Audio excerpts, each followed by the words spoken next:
नमस्कार दोस्तों। स्माइल 3 के प्रथम टेस्ट से हमारी कई समस्याएं उत्पन्न हो गई है, जिनमें कक्षा में जो बालक है उनकी संख्या का भिन्न आना सबसे बड़ी समस्या है।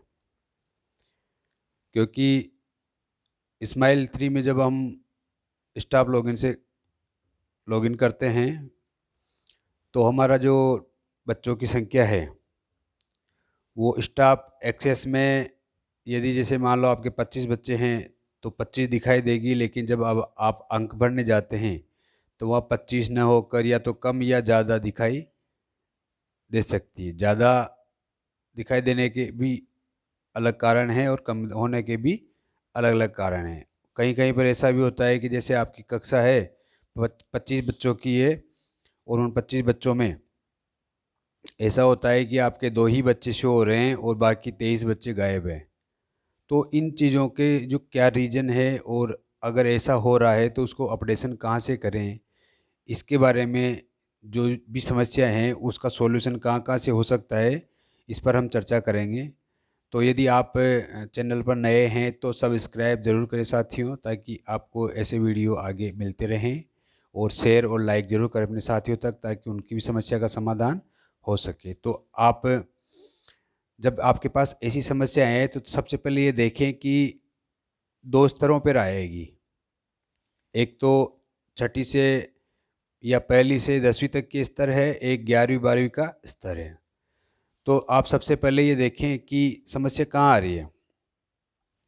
यदि आपके पास कक्षा 6 हैं और कक्षा 6 में 2 ही बच्चे हो रहे हैं या कोई बच्चा शो नहीं हो रहा और सभी के सभी बच्चे गायब है, तो आप सबसे पहले ये देखें कि आपका जो विद्यालय टैब है, उस विद्यालय की जो प्रोफाइल सिस्टम है, बच्चों वाला टैब है, स्टूडेंट टैब, उसमें जाएँ आप। उसमें जाने के बाद में आप प्रपत्र 9 अपडेशन कर लें पहले तो। प्रपत्र 9 अपडेशन करना ज़रूरी है कक्षा 1 से 12 तक।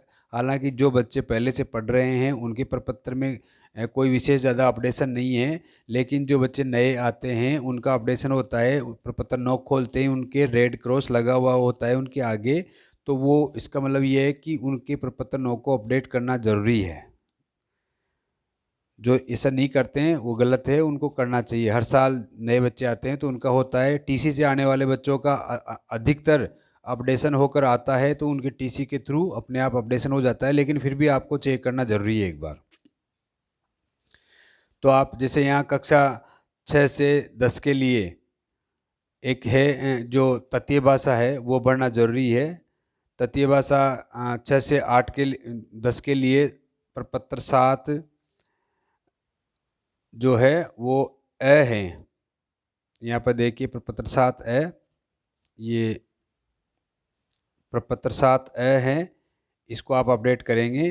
जैसे आप इसको क्लिक करते हैं तो आप जैसे कौन सी क्लास से सत्र वगैरह आप चूज कर लें और ओके कर दें।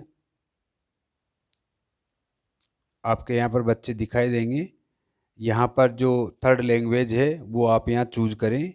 प्रत्येक बच्चे के सामने जो जो भाषा है, यदि सभी बच्चों के सामने एक ही भाषा है तो ऊपर ही ऊपर एक साथ आ जाएगा, नहीं तो आप प्रत्येक बच्चे के सामने उसकी भाषा अपडेट करके एक्शन में जो सेव है वो कर दें। यदि वोकेशनल सब्जेक्ट आपके चलता है तो वो भी भर दें, नहीं है तो वो नॉन भरा हुआ आएगा, क्योंकि आपके विद्यालय में वोकेशनल नहीं चलता तो अपने आप नॉन भरा आएगा। और नहीं भी आ रहा हो तो आप उसको नॉन करके और यहाँ पर सबमिट कर दें।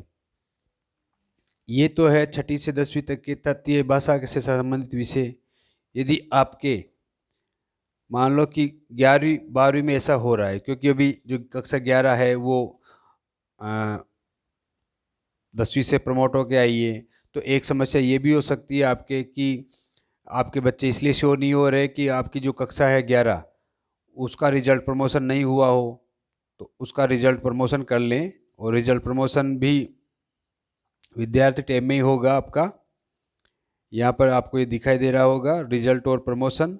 तो रिजल्ट और प्रमोशन में जाकर आप प्रत्येक बच्चे की जो परसेंटेज है वो भर दें और उसके सामने उत्तीर्ण अगली कक्षा के लिए पास कर दें। जैसे वो करते हैं तो आपकी कक्षा में विद्यालय में वो बच्चों की संख्या दिखाई देगी। अगर रिजल्ट प्रमोशन नहीं करते हैं तो विद्यालय में आपकी कक्षा 11 ही गायब हो जाएगी। कक्षा 11 में 0 नामांकन आएगा। तो रिजल्ट प्रमोशन करना अनिवार्य है। कक्षा 1 से 8 और कक्षा 1 से 9 और का पहले ही हो चुका है। जो 10वीं का रिजल्ट बाद में आया तो उसका आपको करना है, और कक्षा जो 12 था उसका रिजल्ट भी आया है तो उसका भी करना है, क्योंकि उसकी भी जब आप टीसी जनरेट करोगे तो वो रिजल्ट प्रमोशन करना उसका ज़रूरी है, ताकि वो अगली कक्षा में चली जाए। नहीं तो वो कक्षा 12 में उसका नामांकन शो होने की संभावना रहती है। तो यहाँ से रिजल्ट प्रमोशन कर देंगे, ये काम भी हो गया। अब कक्षा 11 का रिजल्ट प्रमोशन कर दिया, लेकिन अगर आपने उसके ऐच्छिक विषय नहीं भरे तो आपके स्टाफ विंडो में वो शो नहीं होंगे। तो उसके लिए आपको प्रपत्र 7 भरना पड़ेगा। यहाँ पर ये प्रपत्र 7 है, संकाय एवं ऐच्छिक विषय प्रविष्टि प्रपत्र 7। तो प्रपत्र 7 में भी यही है। यदि आपका यहाँ एक चीज़ और दे गई है, आपका नामांकन 0 है तो इसको टिक मार के सबमिट कर दे, ताकि आपके नामांकन को आगे 0 शो किया जाए, नहीं तो इसको नहीं छेड़ें। आप यहाँ अपनी क्लास जैसे 11वीं लिया आपने, 12 आपको ने पहले पिछले वर्ष से भर रखी होगी तो वो अपने आप आ जाएगी। जब आप पहली बार ये चूज करते हैं तो यहाँ ऊपर लिखा हुआ आता है कि प्रथम ओपनल सब्जेक्ट, द्वितीय ओपनल सब्जेक्ट, तृतीय ओपनल सब्जेक्ट और चतुर्थ ओपनल सब्जेक्ट, यहाँ ऊपर लिखा हुआ आएगा। यदि सभी बच्चों के सेम सब्जेक्ट है तो उसको ओके करते हैं सारे जो जितने भी आपके ये कक्षा 11A में बच्चे हैं उनके सबके ओपनल सब्जेक्ट भर जाएंगे। यदि नहीं है तो इनके सबके ओपनल सब्जेक्ट आप एक एक मैनुअल अपडेट कर सकते हैं अगर भिन्न है तो। सेक्शन अलग होते हैं सभी के, तो सेक्शन अलग होने की स्थिति में मान लो कि आपके आर्ट्स साइंस कॉमर्स है तो प्रत्येक सेक्शन में अलग अलग आपके वो होंगे विषय, तो उनको आप भर सकते हो। तो इस तरह से जो आप ओपनल सब्जेक्ट है वो भर सकते हैं और उसको सेव कर देंगे। सेव करने के बाद ये काम हो गया आपका। अगला काम है आपका कि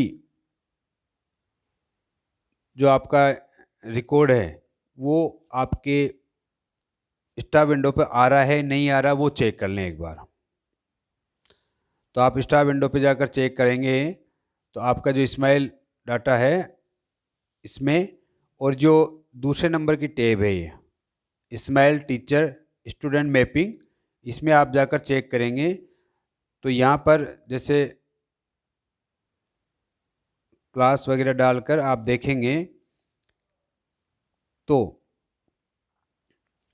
आपके बच्चों का मैपिंग है वो हो रखा होगा। अब यहाँ पर अगर नहीं आ रहा है, देखो स्टूडेंट एक्सेस में बच्चों की संख्या तो आएगी, लेकिन ये जब आप अंक भरने जाते हो अगर वहाँ पर बच्चों की संख्या बराबर नहीं आती है तो जो स्टूडेंट एक्सेस है उसमें पीछे दो जो कॉलम है उसमें दे रखा है कि बच्चे का शिक्षण जो अध्ययन सामग्री प्राप्त करने का माध्यम क्या है और होमवर्क प्राप्त करने का माध्यम क्या है। उन टैब में आप स्टूडेंट को मैपिंग करोगे तब जाकर आपके अंक वहाँ पर जो अंक भरते हैं वहाँ पर वो दिखाई देगा। तो ये जो चीज़ है ये भी आप अपडेट कर लें। उसके बाद में आप जैसे ही आपके अंक बढ़ने वाले में स्माइल असेसमेंट में जाएंगे तो यहाँ पर आपके जो अंक बढ़ने की स्थिति है वो शो हो जाएगी। आप एक एक विषय अलग अलग विषय जैसे चाहो वैसे भर सकते हैं, सभी की सुविधा है। और आपके यहाँ पर जो अंक बढ़ने की ये स्थिति है, जैसे ये सभी विषयों के आगे पहले 2 कंपलसरी है, आपके ये नहीं चलता है तो इसको रिक्त भी छोड़ सकते हैं आप। और यहाँ पर ऊपर दिया हुआ है विद्यार्थी का परीक्षा परिणाम भरने के लिए यदि विद्यार्थी एब्सेंट है तो -1 भरें, -1 है ये ध्यान रखें। और यदि मेडिकल पे हैं तो -2 प्रविष्ट करें, क्योंकि यदि अगर आप 0 भर दोगे तो इस विद्यार्थी ने 20 में से 0 अंक प्राप्त किया है, मतलब वो उपस्थित है, इसलिए ये कोड है -1 एब्सेंट का, -2 मेडिकल वाले का। और ये ध्यान में रखें कि यदि बच्चे को आपने सहमति पत्र दिया है तो उस बच्चे से आपको टेस्ट कराना ही है, क्योंकि सहमति पत्र में यदि वह असहमत भी है तो उससे घर जाकर आपको टेस्ट कराना पड़ेगा। सहमत है तो विद्यालय आ रहा है, आज नहीं आया तो कल आएगा, कल उससे टेस्ट कराओ। ये ज़रूरी नहीं है कि आज आपने हिंदी का लिया है तो आज ही सबका टेस्ट होना ज़रूरी है, क्योंकि ये व्यवस्था है इस्माइल की। बच्चे को विद्यालय आ रहा है तो ठीक, नहीं तो घर जाकर असेसमेंट टेस्ट कराना है, और जो बच्चे जुड़े हुए हैं उनसे ये काम तो अनिवार्य रूप से कराना ही है। तो इस चीज़ का विशेष ध्यान रखें कि इस कंडीशन में एब्सेंट तो मत नहीं रखें। एब्सेंट उस कंडीशन में रखें कि जो बच्चा पलायन हो गया, परिवार या बच्चा गांव से, घर से पलायन हो गया, बाहर कहीं अन्यत्र स्थायी रूप से चला गया है, उसी स्थिति में एब्सेंट आएगा। नहीं तो एब्सेंट तो नहीं डालने, क्योंकि आज नहीं तो कल 3 या 4 दिन मिले थे, उसमें आपको टेस्ट करा के पूरा कंप्लीट करना है। ये बात विशेष ध्यान रखें और ये भर लें। उसके बाद में आपका डाटा कंप्लीट हो गया। यदि फिर भी आपके विद्यार्थियों में डिफरेंट आता है तो आप क्या करेंगे, इस्माइल 3 पे जाएंगे। इस्माइल 3 पे जाने के बाद में जो आपका चौथे नंबर की टैब है, इस्माइल स्टूडेंट मैपिंग रीसेट एंट्री, इसको चेक करें। यहाँ पर आपको जो आपके डिफरेंट है वो मिल जाएगा। जैसे कि कक्षा 11 है मेरे, उसमें अभी कल एक नया एडमिशन हुआ है, और नया एडमिशन होने के कारण से स्थिति ये हो गई है कि 2 व्यक्तियों ने टीसी ले ली और एक नया एडमिशन हो गया।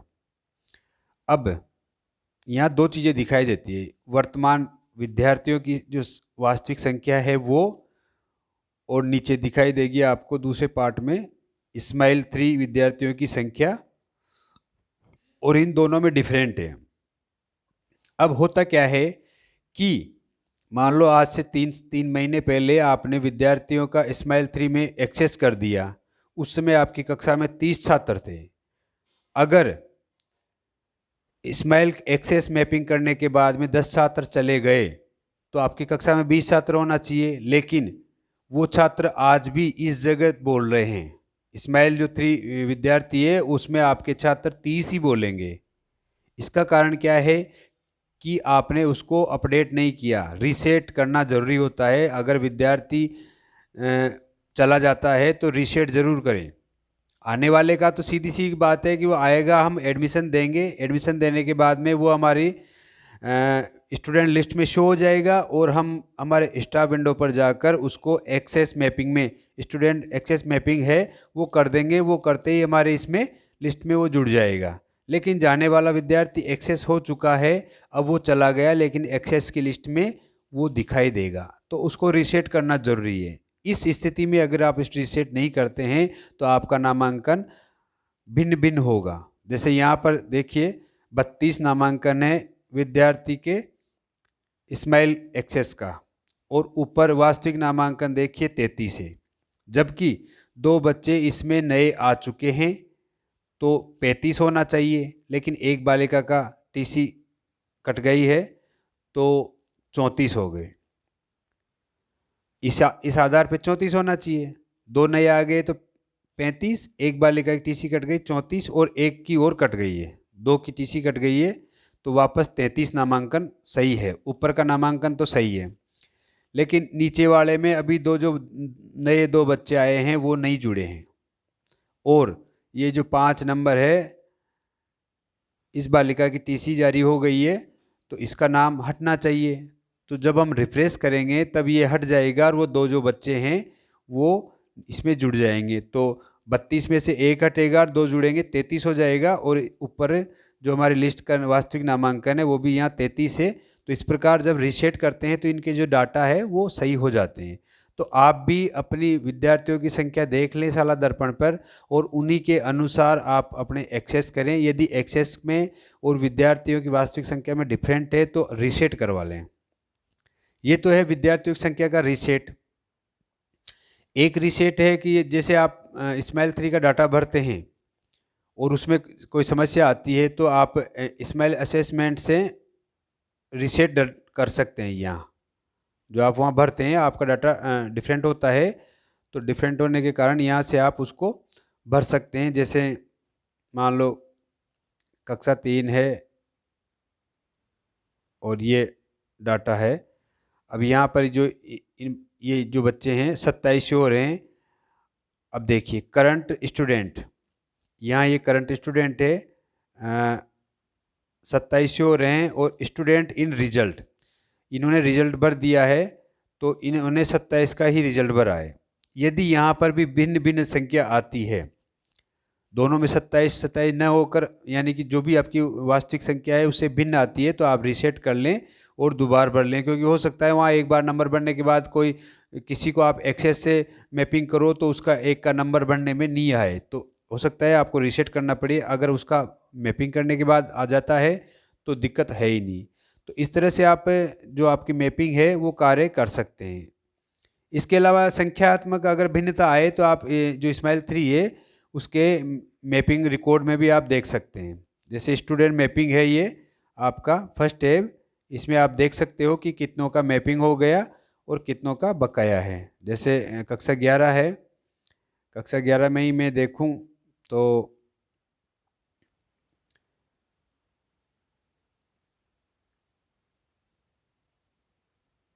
यहाँ पर 33 बच्चों का मैपिंग है।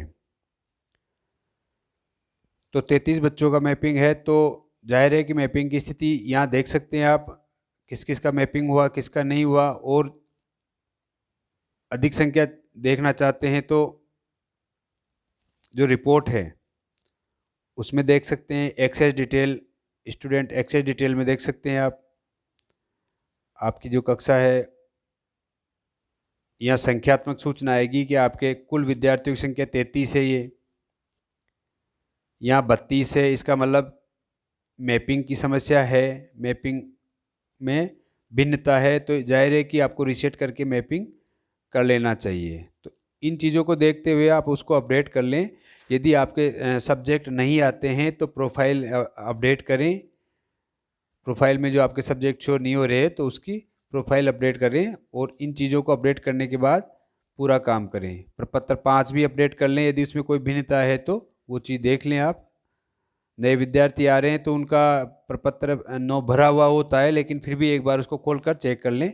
इस तरह से आपकी जो भी समस्या आएगी उसका समाधान हो जाएगा। तो आपको वीडियो कैसा लगा उसका सुझाव जरूर देना साथियों, शेयर और लाइक जरूर करें। धन्यवाद।